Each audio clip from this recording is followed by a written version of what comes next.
or a hotel.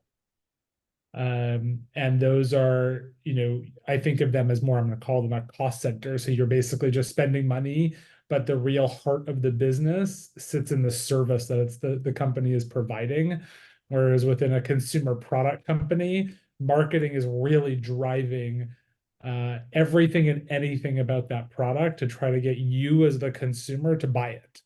And the other piece that I loved about going into marketing is a lot of marketers actually study psychology, because it is really the study of human behavior. And I will sometimes find myself standing in stores watching people shop. So as you think about even the project that you guys are working on right now for, snack foods or foods, I strongly encourage you to go into a Target, a Walmart. I don't even know the grocery stores up in Salem, but any of the Albertsons, Kroger's, We're any of the market we're market basket country up here. Market Basket, it feels a little creepy, but kind of stand there and watch how people shop the category that you're designing a product for, and ask, and if it's a parent or another kid who you see engaging in that product category, ask them questions, because at the end of the day, they're the ones who have to buy it. So I will sometimes find myself doing that in a store. But if I go back to like a little bit about my background, so like I said, I thought I was going to be a lawyer. Um, in high school, I did mock trial and model UN, and ended up working on the high school yearbook my junior and senior year, which is actually what got me interested in marketing. Um, like I said, it's like the blend of art and science.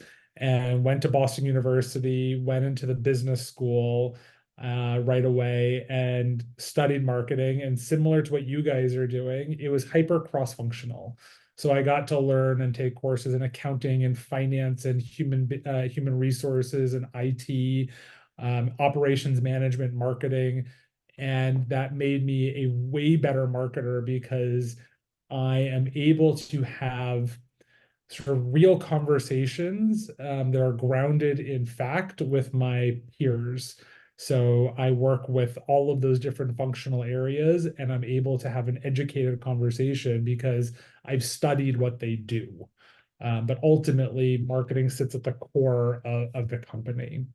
So I studied marketing for 4 years, left Boston University, moved to New York City, and thought I was going to be in the sports world or the entertainment world. I thought I was going to work for the Patriots, or I thought I was going to work for the New York Rangers, or I thought I was going to work for HBO. There was no such thing as Max. As HBO, Showtime were the big sort of entertainment companies.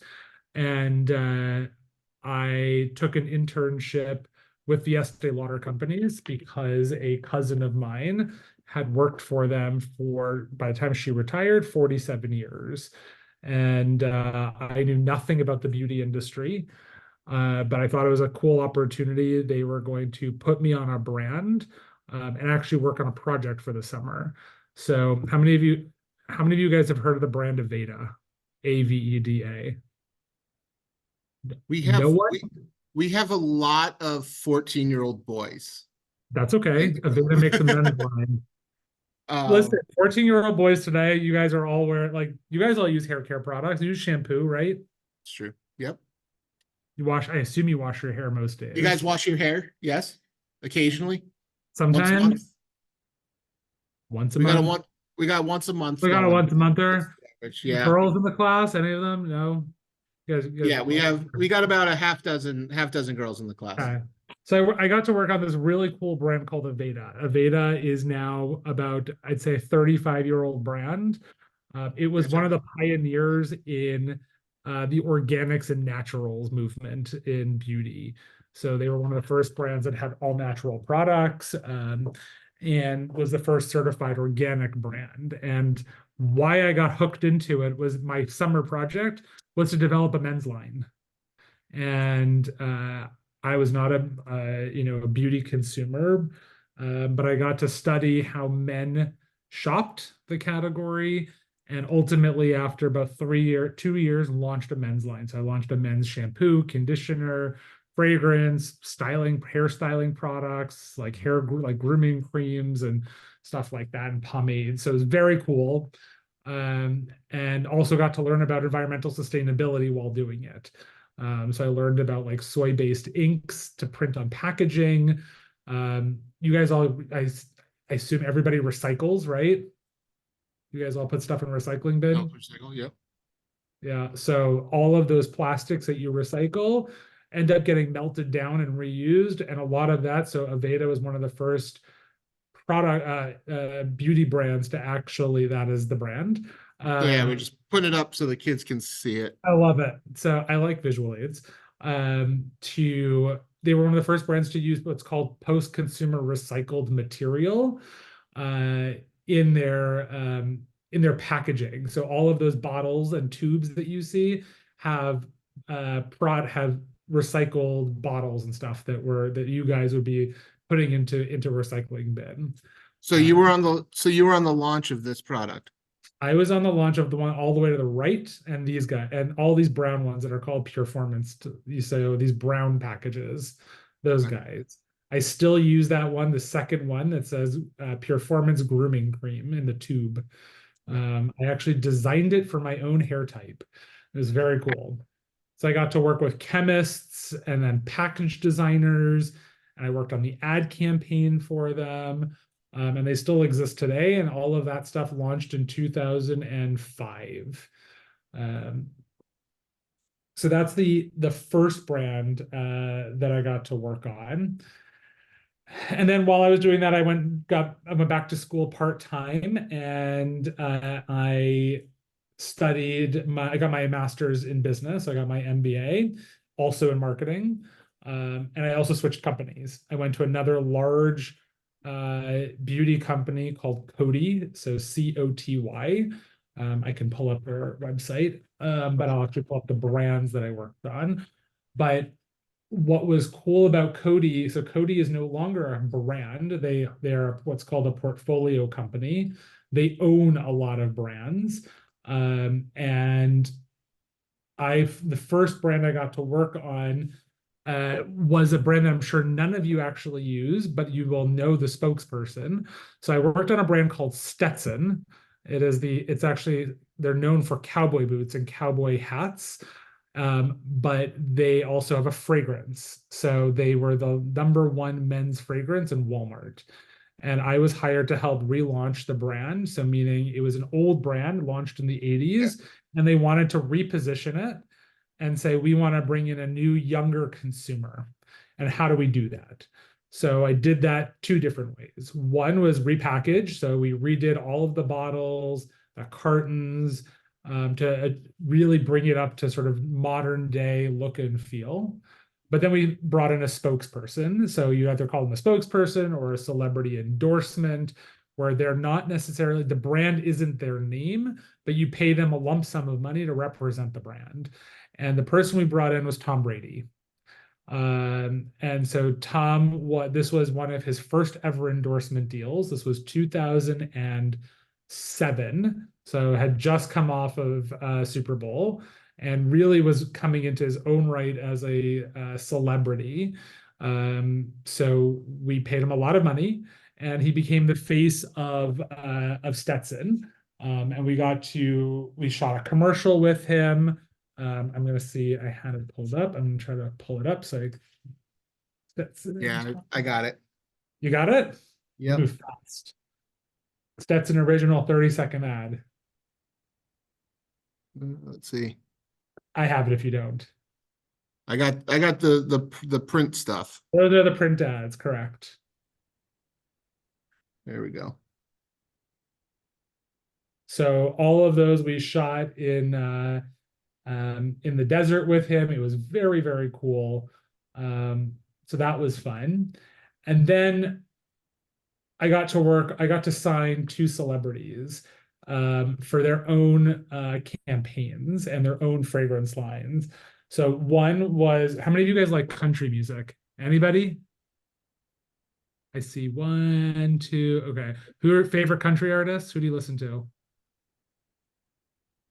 Who you listen to? Anyone. Who? Kane Brown. Okay. How about you, Matt? Parker McCollum. Parker McCollum. Okay. So I'm gonna go a little bit more old school than them. Anyone know Tim McGraw? And Faith Hill? I see a few hands. Yeah. So they are obviously they're married. They're basically country royalty. And we signed them to have their own name brand fragrances. So here, let me share my screen. Let's see.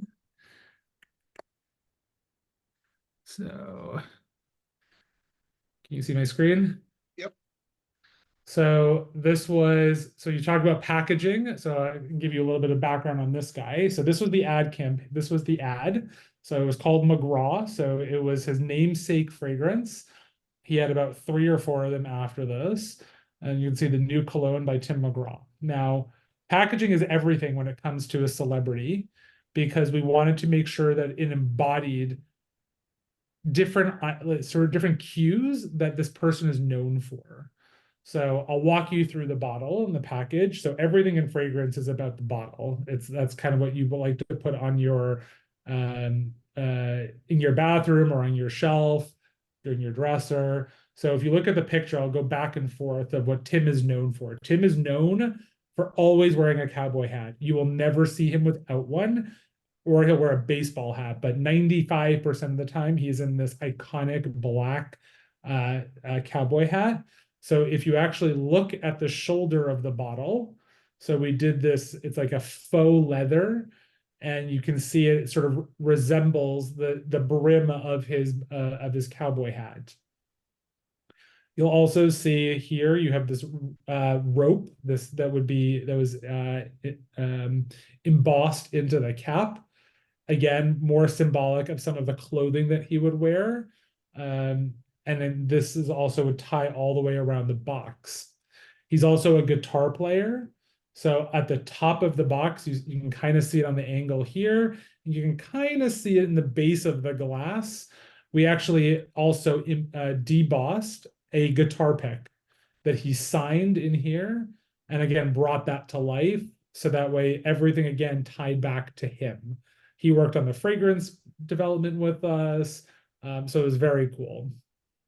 So did he have input into Everything. those design features He had as well input as in, what he the had product input actually into sounds he had input into everything. So we would design things and then fly to Nashville to meet with him. We would do what's called a smelling session. So we would bring different fragrance, they're called juices, so the stuff that's in the bottle, and we'd bring that down to him, and we'd sit in a room and we'd smell different fragrances to see what he liked most and what we as marketers deemed the term would be most commercial, because it's a mass brand, meaning we were going to try to appeal to the mass market, so to those consumers, so like Walmart, Target, CVS, as opposed to what you'd call a prestige channel, so like a Sephora, where you have a smaller audience, can charge more and sell fewer units. My goal was to charge less and sell as many units as possible to reach a broader audience. So we would balance whatever Tim liked with making sure that it would be universally appealing. So yes, Tim was very involved, as was his wife. So Faith's fragrance. So everyone know Faith Hill? So actually, here's let's see if this sound works. Hold on. I think I need to unshare and reshare. Let's see, share. Share sound. And this guy. So this is the video that went along with it. I hope this works. Can you see again? Let's see. Oh, okay, I'll find it. But this is the print ad that went along. So when we interviewed Faith, we're like, what were some of her favorite colors? What are things that she wanted to bring into the fragrance? She really loved this sort of creamy pink color. She loved black lace and ribbon. So again, we designed this whole bottle very feminine, peach color juice and also this background. And then we actually had a hand-tied black ribbon tied around each of the bottles. And then you go up to the actual box, you can see the ribbon actually ties around and everything ties together.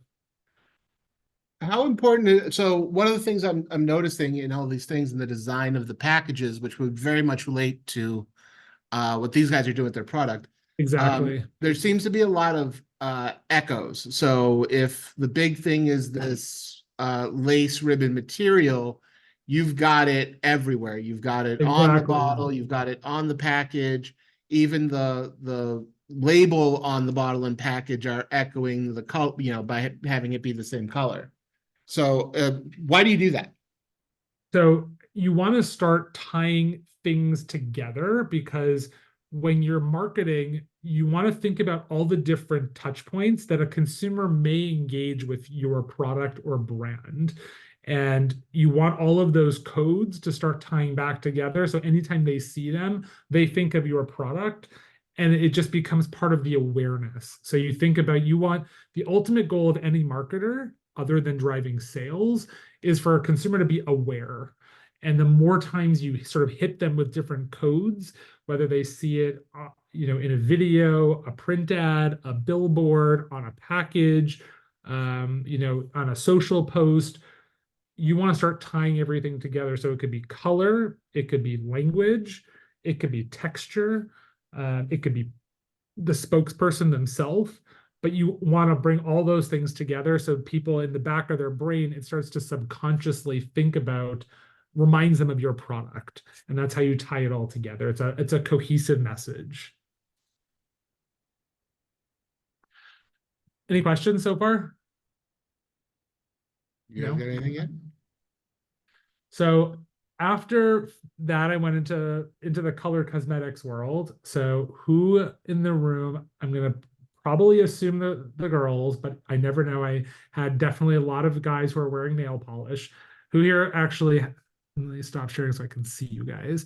Anyone heard of Sally Hansen?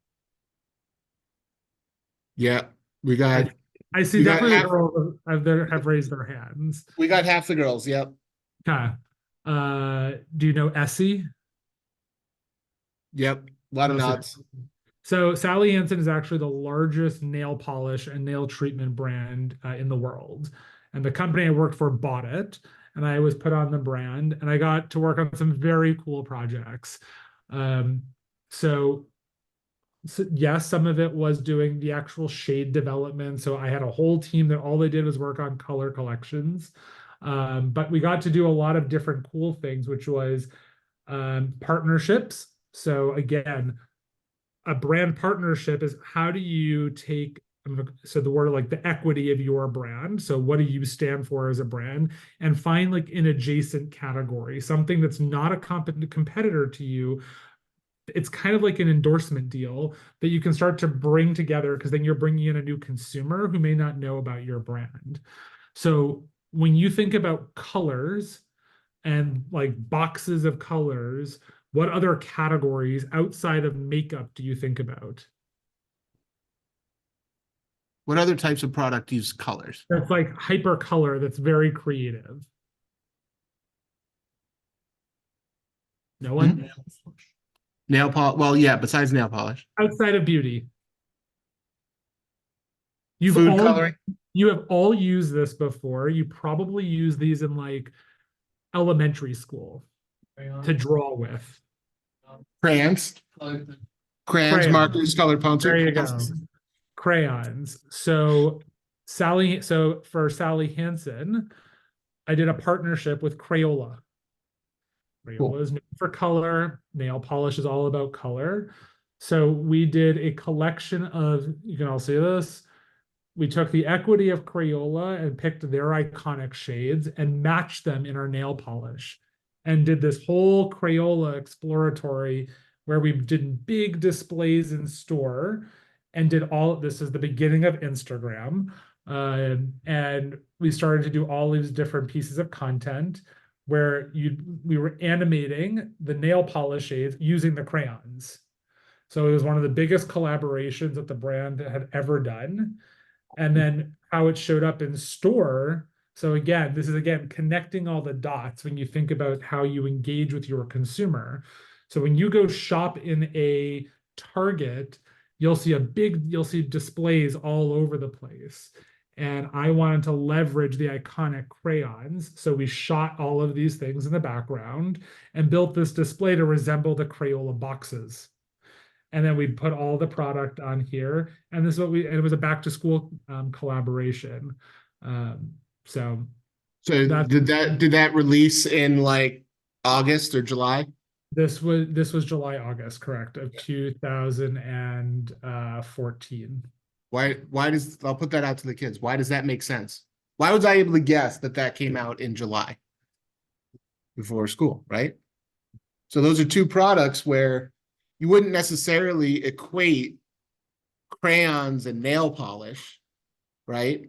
But through some creativity, um, they were able to come up with this new advertising track that I don't think that's can't say that's ever been done before, and create this and time it and put it in the places. Remember we talked about marketing mix, right? Put it in the places at the right time so that it could do. How how would you gauge the success of that campaign? So the way we measure success of a campaign is the terminology is called sell through. That's on the actual sales. So these products that are here in the middle that have the Crayola icon on the cap are what we call limited editions, meaning we only produced a certain amount of product with the intention of only having to sell it one time and one time only. So when you ship these displays into a store, so I'll use the example, I'll make this easy for rounding.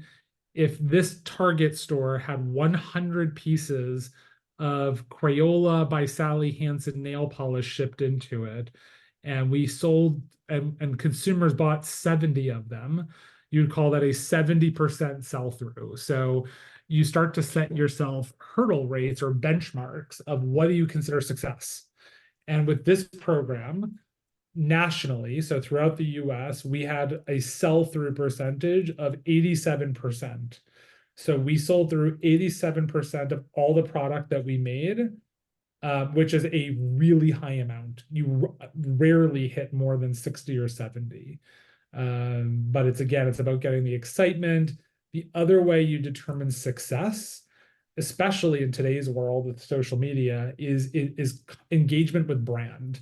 So when we look at if this were pieces of content that went out onto Instagram, for instance, I would want to understand how many people shared it, saved it, commented on it, and then use that as to determine engagement percentage, because that means people were taking the time to not just look at it, but engage with the content.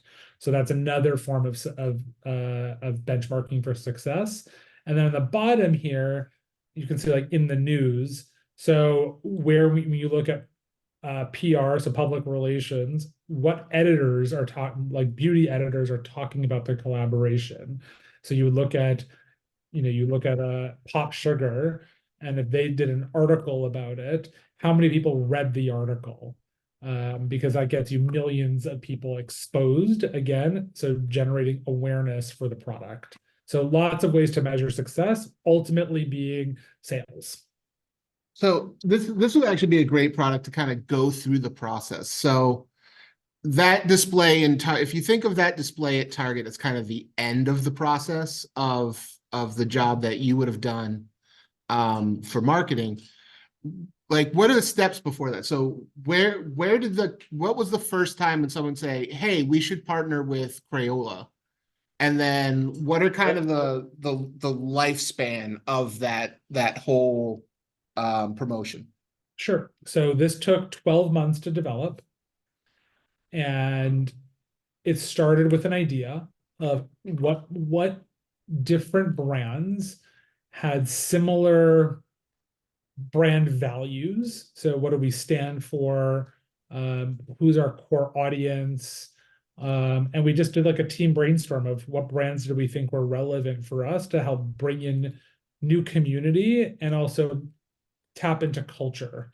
Um, why I say culture was when we did this collaboration, what was popular at that time was this concept of adult coloring. So coloring books had actually become very popular for adult mental health. And there were a lot of studies being shown that adults were being recommended to take coloring books with crayons or colored pencils or markers and spend time outside of work and just coloring because it helps relax the body. So we saw a cultural moment of I wanted to lean into that conversation in a way that felt natural to the brand. And Crayola was also trying to rebuild its own image and become relevant again. And so we reached out to typically big brands have a licensing or a team as part of their marketing team to license their brand names. So we paid royalties on these. And they gave us access to their intellectual property. So intellectual property is something that they own. So the name Crayola they own. That wave they call it, I think they call it the snake pattern, is trademarked. So all of those things that you give you access to by giving them a portion of sales. Once we engage with them, we share about who we are, what our ambitions are. We go into contract development. So you get a lot of lawyers involved who know nothing about what you really do, but they are there to protect both brands. Once contracts are signed, then you start the process of developing product. And because they are the license, we share with them sort of our ideas. They give you approvals. When it comes to, the way our nail polish was designed is we would on the inside, so the actual polish, we would take all of those crayons that you saw, we send them to our lab, and we ask the chemists to actually match those shades in nail polish color. And they go back and forth. And then on the package side, we would work with our creative team who actually go into like InDesign or any of the Adobe suite and would take different things that are symbolize Crayola, and they would start to actually put those onto our package, and we look at the package design and see what's feasible, because there's always limitations on what you can do on a package. And then once everything is approved, we go into production. And that can take months because depending on where you are sourcing materials, where you buy the glass bottles. So if you think about a nail polish bottle and you deconstruct it into all of its different components, you have the glass bottle, you have the plastic cap, you have the brush inside, you have the front label, the back label, you have for these guys, they had a shrink wrap on top of the cap to get that deco onto them, the decoration. So all of those components have to then come together into one manufacturing facility.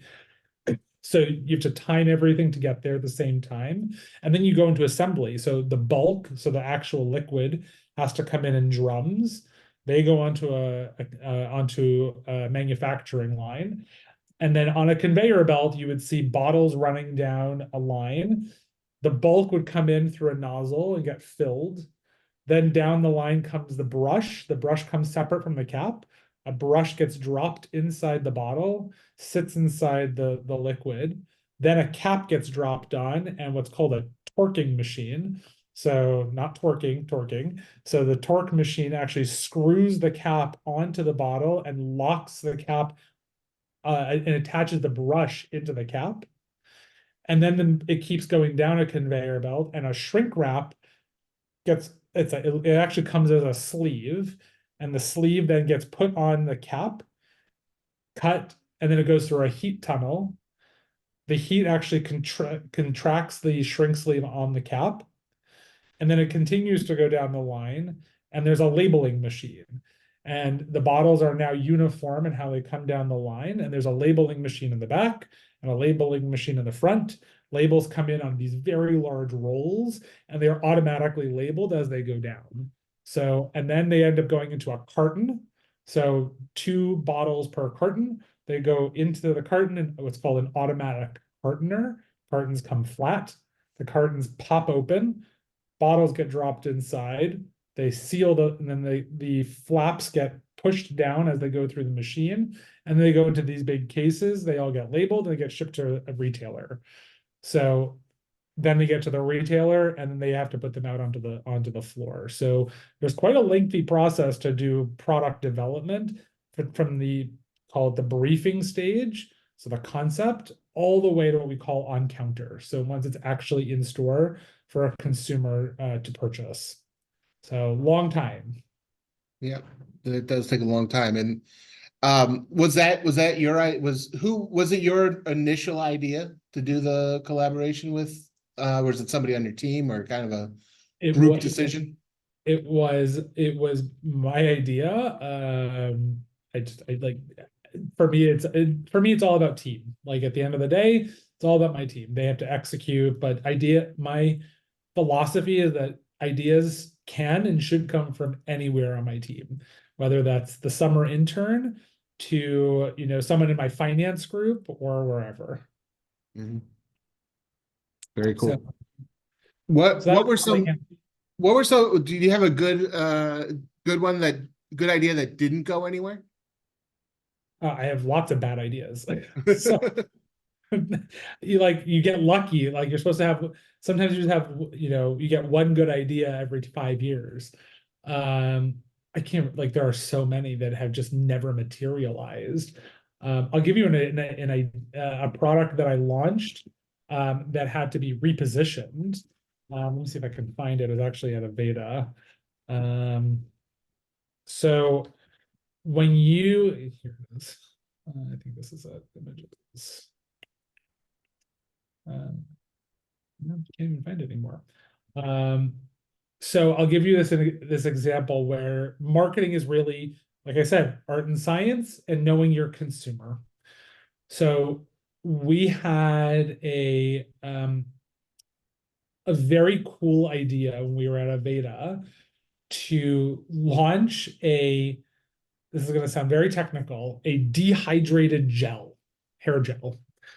And we wanted to make it travel friendly, and it was a very cool concept. And the way the product came to life, the formula itself, it's called micro encapsulation of the product. So ultimately, it looked like cornstarch or powder, and inside, but they were all microbeads, and they were all coated in this like tapioca starch, but inside were drops of gel. And when you poured the powder onto your hand, and then you actually used your hand to break it down, it turned into a liquid gel and you can put it in your hair. That was the product. Product was fantastic. The positioning was not so fantastic. The original positioning was under a franchise, so still Aveda. We had under Aveda within the hair care realm, you have what's called different franchises. So things that meet consumer needs. Example, we had one franchise that was, call it, all about uh, sort of artistry and edgy artistry. It was called the Control line. It was all about like mohawks and really cool hair textures. That was one. We had one called Pure Abundance, which was all about volume for the hair. So women and men who had finer thinning hair and wanted to give the perception of having more fuller hair. So originally that product was launched under the Control line. It was called Control Granules, and it worked really well for our hairstylists. They loved it. They thought it was super cool, but it was an ultimate failure for the consumer because it was way too niche, didn't appeal to a broad audience, so had very limited sell-through. So we sat on all these pieces of product that no one was buying, yet our stylists, who are like kind of your salespeople, like if any of you go get a haircut, your person who's cutting your hair or styling your hair is probably going to try to sell you product. They would do that for us at Aveda. They had a hard time selling that product to the consumer. So my boss at the time, her and I were like, how do we reimagine this product? Because the formula is so great. And we didn't want to give up on the formula. So again, this is part of being a marketer, is listening to consumer feedback.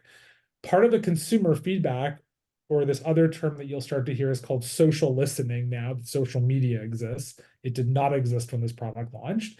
So you get to listen to what people are talking about or writing about, and you use that for inspiration. And what we heard a lot from our stylists and consumers who loved the product said, this is a really great product for adding volume to my hair, because they use the term roughed up the hair. It just, they would shake it in their hair and they would move it around and it made their hair look fuller. So my boss and I were like, oh, that's amazing. We should just reposition this thing. And we put it under our volumizing franchise called Pure Abundance. We changed it from Control Granules to Pure Abundance Potion. And we made the name Potion because it was a powder that turned to a lotion. So we created a unique hybrid name of Potion. We repackaged it into this like little green squeezy bottle, same price, same formula, became the #1 product launch for the brand the next year. Nothing changed other than brand positioning. So it's really the case that marketing can become what was It's an a it could be law. it could be an enabler, and it could also be Yeah. like a detraction, depending. So understanding product positioning, and who the consumer is, and ultimately what you're trying to achieve is really important. So maybe well, you tell me, maybe another way to state it would be not changing what the product is, but changing what you say the product is. Correct. It is the marketing piece of it. Correct. Yeah. So, and that probably, I mean, on a balance sheet, maybe in the first year, under the first line, it was a loss to the company. With Correct. that shift became, profitable. Correct. It became Yeah. one of our biggest successes. That's a pretty big lesson right there. And certainly was better than taking all that stock that you created and dumping it. Because that would have been a massive loss. Which we did not want to do. So Right. that is like a little bit of the power of positioning. Yeah, that's incredible. That's a great story. So today, so I'm still in marketing, still in beauty. Now I work for a brand called Milani Cosmetics. So it is we are a full cosmetics brand. So eye products, lip products, face products, meaning we do foundations, concealers, lipsticks, lip glosses, lip oils, mascaras, eyeliners, blushes, eyeshadows, the whole bit. But we, again, comes down to positioning. The positioning of Milani is twofold. One is our objective is to deliver prestige quality makeup to the everyday consumer. So our philosophy is, why do you have to spend $50 on a liquid foundation when I can give you the same thing for $14? I just take out a lot of the excess packaging, but maintain the efficacy or the product, the formula inside and how it performs. And then also, so that's part one, but part two is the brand was 23 years old, and I'm sure a lot of people in the room know about the brand Fenty, so by Rihanna. I like to say that we're the original Fenty, because the brand was created and was designed for Black women originally, to serve the underserved in mass makeup. And now today we are the leading multicultural makeup brand in mass, meaning we speak to a much broader audience because we develop a product that works on all skin tones. So that's what we do today. That's great. What brought you there? And when you honestly, the brand, because I saw a big opportunity for the brand. I have a personal philosophy that brands that exist for a long time sometimes are broken, but they don't need to be completely over. They don't need to be redefined, or they just need to go back to their roots and reimagine the storytelling for today's consumer. And that's kind of what Milani needed. So I like to do what I call brand transformations, to make them culturally relevant for the consumers of today. So that was one reason that brought me. And second was the team. Like my boss, her and I have worked together before, and I have a lot of respect for her. And So that's what brought me there. Yeah, there is I mean, it's even true in the teaching world. The people I've taught with, every move I've made in my career before completely uprooting and moving out here back here in the Northeast. But every move I made previous to that in my teaching career was all because of somebody that I had worked with previously. Hey, we need a teacher in your department over here. What do you think? And that's happened more times than not in my career path. Is that the same in your world? 100%. I always say never on a bridge because you never know who you're going to work with or come across. And um, especially like if you stick to one industry. So, like, I've been in beauty for 20 years, I end up knowing a lot of the same people, and we all either work with each other, for each other, against each other. But at the end of the day, we all do the same thing. And we always want to find the best people to work with and have mutual respect for what we all do. Okay. Do you guys have questions? Questions about your, think for a Project? minute. Yeah, think for a minute about your project. Um, what questions might you guys have for Mr. Lowenstein about that could relate to what you were doing?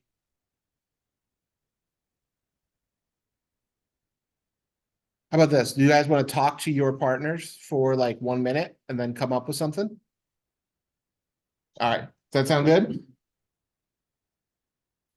All right, go ahead. Okay.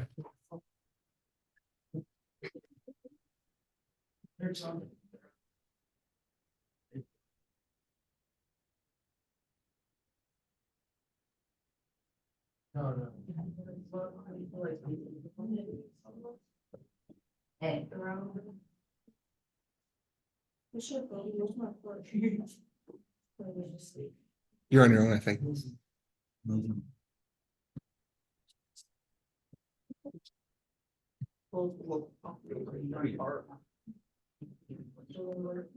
Yeah, like maybe it's like wasn't the most used, like some the people that like the proper jobs did accept their actions. What? Okay.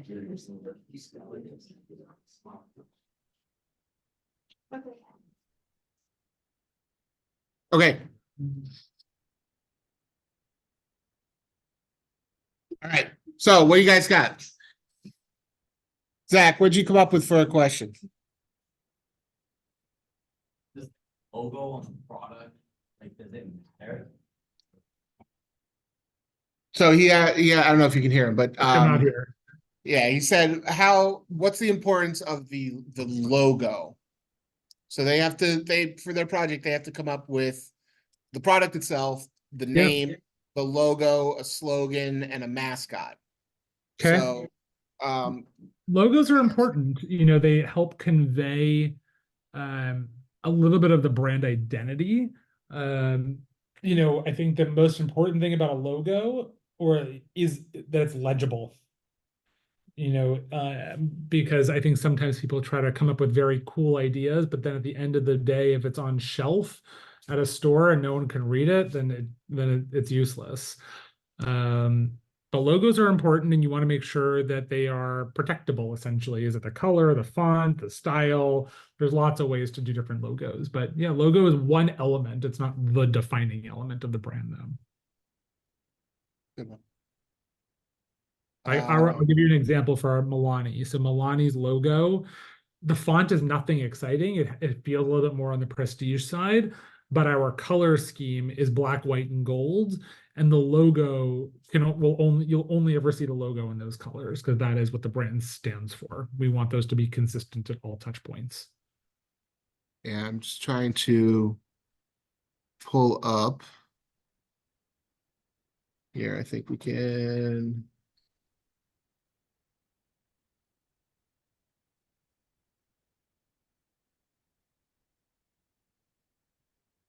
Share it just so you can kind of see the Oh, I could have done this for you. I have a whole Oh. presentation. right here. So that's what you're talking about? That is a logo, yeah. Here I'll pull up please. I can actually then pull this up. So some things that we look at as a brand. Hold on, where's this? Here, I gotta probably Here. unshare. I am going to show you. When I pulled that up, a couple of people were like, "Oh, that I like that stuff." So, oops, let me share my screen. So what I'm going to show you is what we call our brand book. So my team, I oversee creative as well. These are like our brand guidelines. How do you show up? So anyone who touches the brand knows what to look for. So this is what we call the brand heart, the manifesto. So a manifesto is basically, who are we as a brand? So I write this with my team, and this becomes the bedrock or the foundation of everything that Milani stands for. So I'll read it quickly. We founded Milani over 20 years ago with the passionate belief that everyone should have the opportunity to own and enjoy luxury beauty. To this day, we continue to innovate for and with our diverse community and relentlessly test the limits of what's available at affordable prices. We deliver high-end yet accessible luxury while championing inclusivity, self-expression, and experimentation through makeup. We are Milani Cosmetics, luxury that's born inclusive, not exclusive. So why I wanted to read it is every word in here is very methodically chosen because it actually grounds us as a company, whether you're in marketing, product development, sales, finance, in what we do and what we stand for.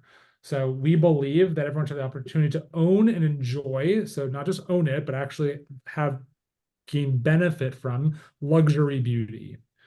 We want to innovate for, so we develop products for and with. So this is the social listening and having conversations with our community who are diverse and relentlessly. So we're always trying to test the limits of what's available at affordable prices. So make sure it's available to the masses. We deliver high-end yet accessible, so products that work, but still accessible, so affordable, while championing inclusivity, self-expression, experimentation through makeup. Through makeup is important because it defines the category that I'm playing in. This could say through all beauty, which would then, if someone were to come and replace me and said, oh, this means the brand actually can play in hair care, skin care, body care, they should make deodorant. Well, no, I have, me as the head of marketing, have clearly defined that this is a makeup brand, and that is the only categories that we deserve to play in. And then this is our sign off, not necessarily like for the consumer, but internally you talk about a tagline. This can be used as a tagline, luxury that's born inclusive, not exclusive. And so we put that through consumer testing, and do people understand it? But I want to go to the logo. So this is packaging, but where the logo, so this is our logo.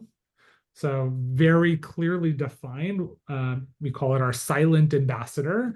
It makes the first and lasting impression, making it memorable, embodying our brand identity, sets us apart, fosters loyalty, and serves as a powerful marketing tool with long-term value. And we have a lot of guidelines about how it can be used, how it can't be used. So you'll start to see it play here. So you have Milani in gold, Milani in white, Milani in black. But how it cannot be used are these ways. No one is allowed to change. This is the old logo. We spent a lot of time redoing it. Can't use that. We don't like to stretch, distort, or manipulate the logo. We don't add special effects like no drop shadows. We don't change the logo color unless there's a special permission from me. We don't change the orientation, and we don't change what's called the spacing of the logo, of the letters. So logo design is very important, but it's just one element. And you can see how it starts to come across in different uses. So like these are different promotions that my team has done, but Milani will always be the same. And there are special exceptions as to when the different colors can be used. Yeah, one thing that is a challenge with this product that they're doing is, they're creating a lot of this artwork. They're creating all the artwork on their own, whether they're doing it through, actually one of the big changes that has happened just in the last between last semester and this semester is their ability to use AI to kind of do some of the artwork. Yeah. Where I've had some really good projects that are really, now I'm a marketing and business class. I'm not grading them on their artwork, but if you've got good artwork, you know, it goes a long way to making your project look and sound right. One of the things I've been trying to do is to get this to align. We have a graphic arts and graphic design class that's part of our career and technical education center, which I'm a part of as well.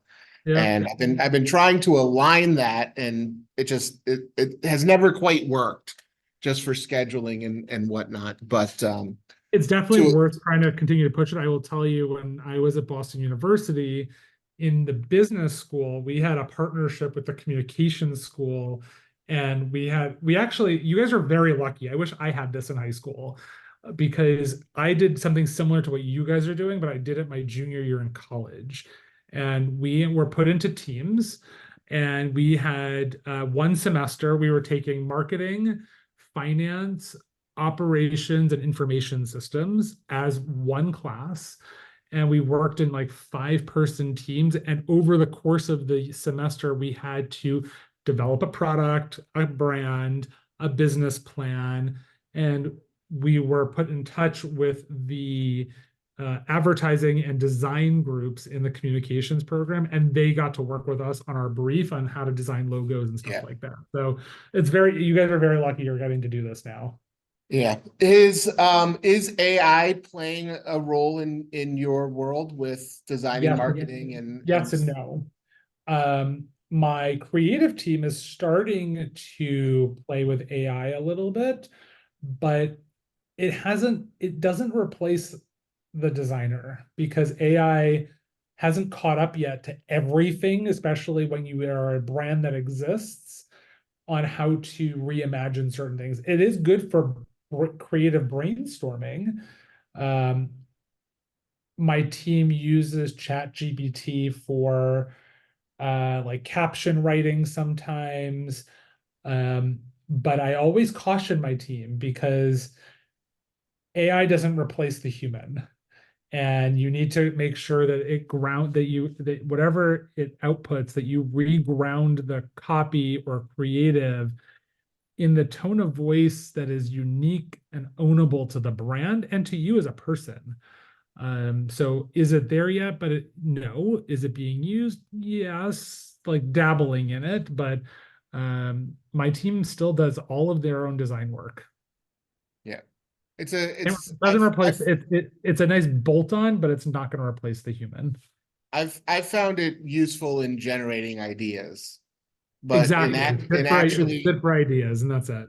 in actually making a final product, like you can't just put it into ChatGPT and copy paste whatever comes out, because there is something good. It's the written equivalent of when you're doing the stuff with doing AI generated images, and you got a guy who comes out with 7 fingers. Right? Exactly. That happens with the writing too. They still think I can't tell when they write an essay using ChatGPT. I can tell. Oh, it's easy. I can always tell, and I've had people on my team try to send me emails using ChatGPT, and I've told them to stop it because it doesn't necessarily mimic your voice, and it becomes very clear everyone's tone of voice and when it's been written by a computer. Who else has got? What other team has a question? I think we probably got time for one more. Then we'll let Mr. Lowenstein get back to work. This is way more fun. Go ahead. Oh.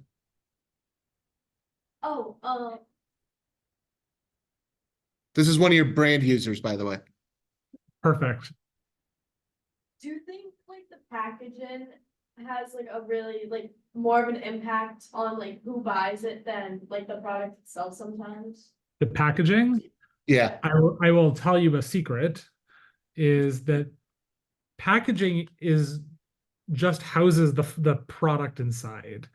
if the formula, whether it's a food product or, a makeup formula, if they suck, the packaging won't matter, because the ultimate goal of any marketer isn't the first purchase, it's the repeat purchase.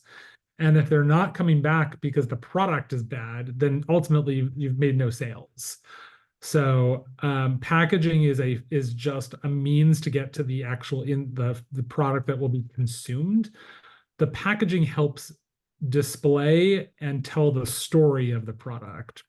But the real secret is like there is innovation in packaging, but ultimately I'll use another brand from my world.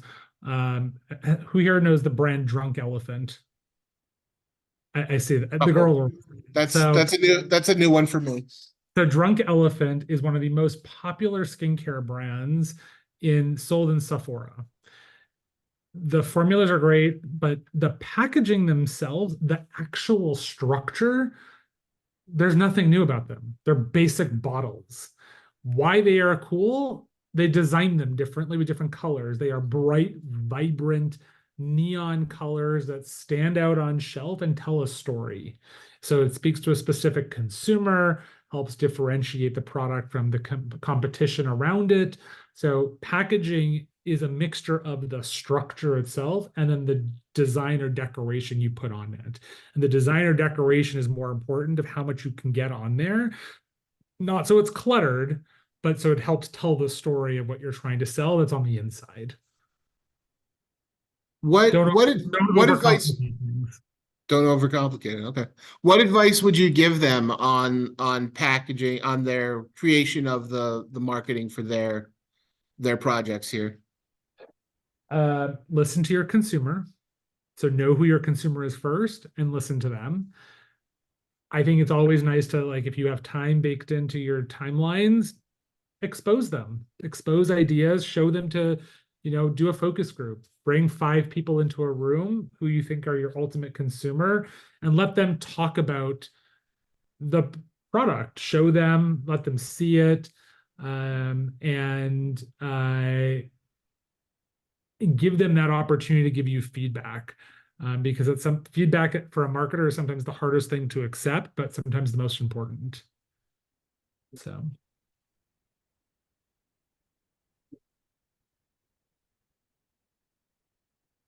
Phone call. Phone call issue. Anything else? Any other questions? Any other questions for the experts here? No? Well, thank you very much for coming in and taking the time. Oh, No problem. Milan. When I talked to you the other day, I was like, why are you having a conversation with me at 3 in the morning? And I was you're in like, Europe. oh, yeah, what were you doing in Milan? So I was actually in London and Milan and a city called Bologna, not Bologna, Bologna, outside of Milan. But they had Milani as a brand is an international brand. So we sell in the UK and Canada, Mexico, Australia. So in London, we sell in 2 different retailers. So I have a sales director who works for me there, and I went to go meet her and just do some catch up. And then Milan and Bologna, we meet with our suppliers. So the people who we partner with to develop formulas. And why I said makeup and it takes a long time. I will tell you that my team is working on products that we are launching in 2026 and 2027. So we are only in 2024 right now, but we have our calendars ready to go for the next 3 years. So we're starting to work on product development. That's a lot. Okay. Yeah. Very cool. Very cool. Is that common in the marketing landscape that people are working? Yes and no. Depends on the category. Things like beauty take 12 to 18 months for development. So you have to work far enough out to have the time to, develop product, and test the product, do shade development, and then actually do consumer testing. So put the product in people's hands to get claims. So every time you guys as consumers see things like 95% of consumers agreed that their that their eyelashes looked longer from wearing this mascara. That's done from a consumer test where we've given the mascaras out to 100 different women and with a questionnaire, and then we have to look at the results and see if it met our expectations as the brand, and then we get to use those claims in advertising. Yep. Sorry, we got a lot of stuff going on here all of a sudden. I don't know what happened at 2 o'clock. The wheels are falling off. It's only 11 o'clock here. I'm just at the beginning of my day. The wheels are falling off. All right, very cool. Is a lot of stuff in the marketing world international? It depends on the brand. Some brands are US only. Some brands have the ambition to be a global brand, so they sell internationally. And you have to start making local adjustments to adjust for local culture or language. So our packages have English and French on them, so they can be sold in Canada. But if you start selling in a big way in like Mexico, you're going to start adding Spanish, or think about different. I'll use color as an example. Or you guys are doing food. Not all food is acceptable in different cultures. They don't have peanut butter in certain countries. So if you're designing a product, so that's why brand is important. And then there's product, and you have multiple products or franchises. But what does your brand stand for? If your brand only, like I'll use Skippy. So Skippy or Jif peanut butter would never resonate in a country that doesn't have peanut butter because people don't understand it. So that brand would never launch there. But their whole brand identity is dependent on that one formula versus I'll pick like Pringles. So Pringles is a chip brand. Chips resonate everywhere, but the flavors may vary by country. So I'll give you the example of Canada, not too far away. Canada is known for having, they actually started the salt and vinegar and ketchup potato chips because that was something that was more common there. And that actually has come down to the US now, but that is something that was way more popular in Canada. So you'll start to see different flavor profiles for the same product in different countries. Yeah. Well, and I guess similarly too, you'd have to know that even in other industries. So like the way you did a collaboration with Crayola May not exist. if you wanted to sell in one of those non-peanut butter countries, you couldn't do a collaboration with Skippy. Correct. Not that peanut butter colored nail polish is a great idea, but hey, you never know. Any idea is a good idea. It's how this works. All ideas are on the table. Yes. All right. Well, very good. I really appreciate you coming in. And if it's all right with you, can I show the video of this session to my other class tomorrow? Of course. 100%. Awesome. That'd be 100%. great. Thank you so much for taking My the time to pleasure. spend with us. I'm excited. I kind of want to see all your products now. All right. Well, we'll So do if you do final presentations, let me know. we're going to be doing those end of the week or next week. So we'll They're like real soon. This is like, this is happening. So if not, it's a very fast-paced course. Cool. So if nothing else, we'll do a photo gallery. Okay, sounds good. All right. All right. Thank you guys. Thank you very much. I'll talk to you soon. Bye-bye.